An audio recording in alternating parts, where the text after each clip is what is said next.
Fade in, the sun drops behind the San Gabriel Mountains on the horizon, a radiant prelude that makes the Rose Bowl a vacation postcard come to life every New Year's Day. Rose Bowl, late afternoon. Baker Mayfield will swagger in from off-screen, taking a moment to admire the picturesque pre-game scene unfolding before him and his Oklahoma teammates.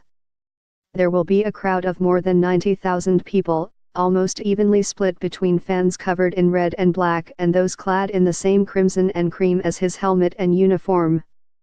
Dissolved to, a glimmer of recognition will sweep across his face, an understanding of why this game, the oldest and biggest of all the postseason college football games, is called the granddaddy of them all.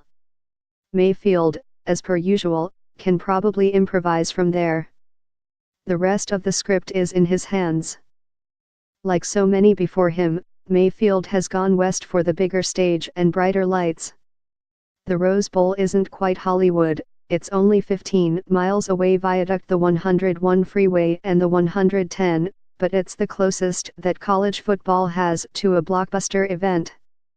A game that has historically pitted the top team from the West Coast against a powerhouse from the Rust Belt will instead boast a marquee featuring Mayfield against the rugged Southern inhospitality of the Georgia defense, which ranks second in the nation in efficiency.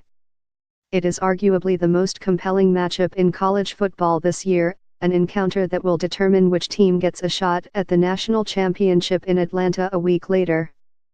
And it will likely hinge on the performance of Mayfield, a guy who has long thrived on the tension and pressure that comes with being at the center of attention.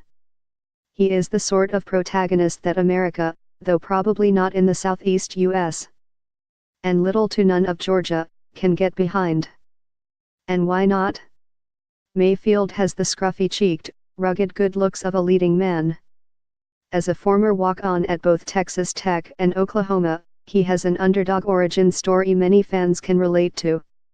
He has recently come into possession of the Heisman, probably the most recognizable trophy in the country.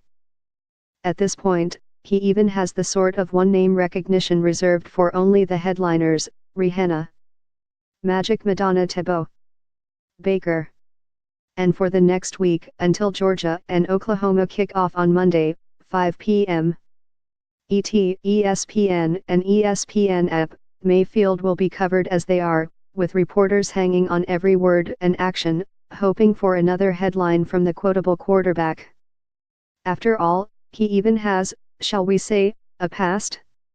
He was arrested in Fayetteville, Arkansas in February and pleaded guilty to public intoxication, disorderly conduct and fleeing from police.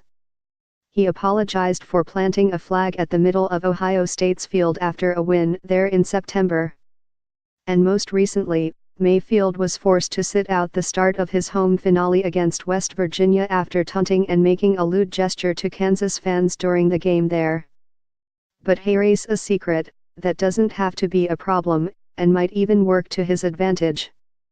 Give me a break. So he grabbed his crotch and all of that?